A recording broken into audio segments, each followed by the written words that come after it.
Hey everyone, this is Chris with TrackMyEV, and today we're going to find out whether the 2021 Tesla Model 3 Performance is faster or the same as the 2018 Tesla Model 3 Performance.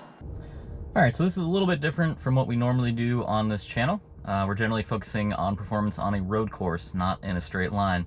However, I'm trying to decide whether to use the 2021 as my new track car, or if I should leave it stock and just use it as a commuter. So I really wanted to figure out if it was any faster in a straight line. That would give me some better insight as to whether or not I was going to use it on the track. So here's what we found.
Okay, so I'll be the first to admit those were not perfect conditions.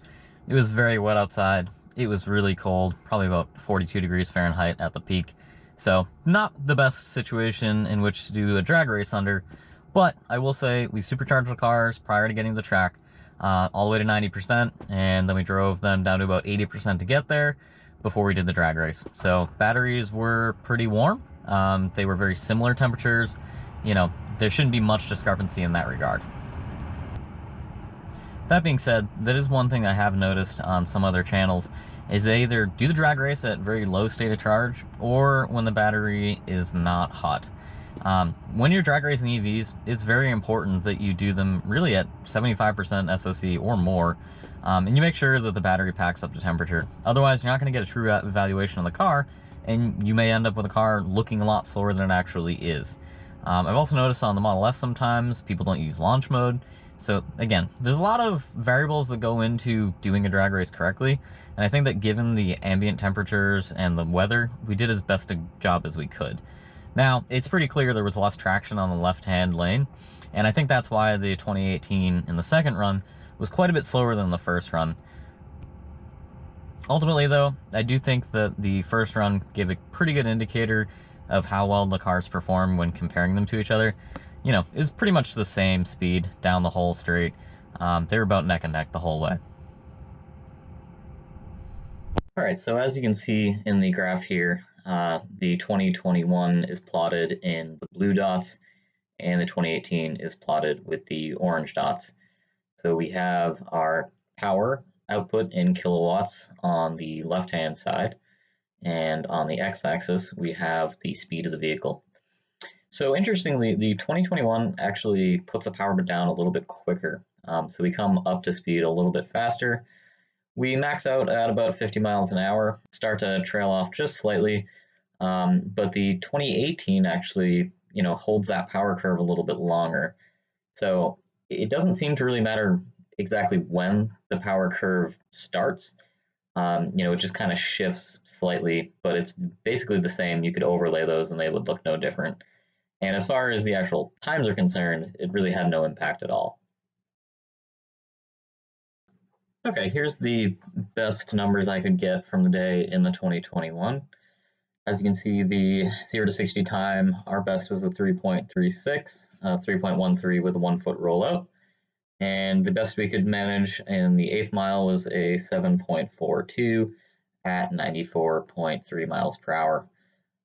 So this is pretty consistent with times that have been reported by 2018 through 2020 Model 3s, down close or maybe just under 3 seconds for your 0 to 60. And in the mid to low 7 seconds, around 95 miles an hour for the 8th mile. So definitely this isn't anything that, I would consider to be faster, considering that the battery pack was warm and we were getting the maximum power output. I did run several more tests just to verify that we were having max power output on this day. And it was consistent. And I did a few more 8th mile tests on another day and could not get any better than what you see here.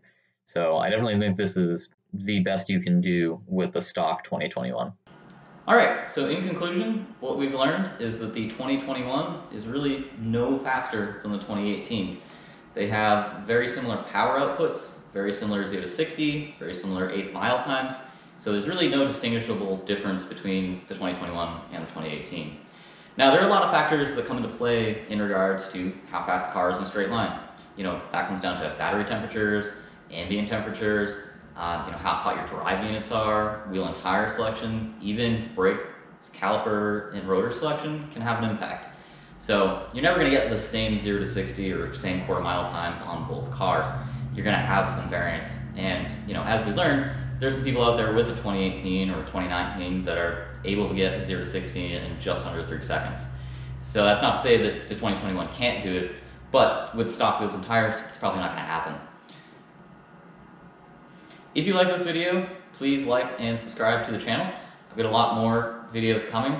We're going to dive more into details on the 2021 in regards to how it does as far as efficiency is concerned. We're going to get it out on the track in a couple months here and see if it is any better in regards to overheating.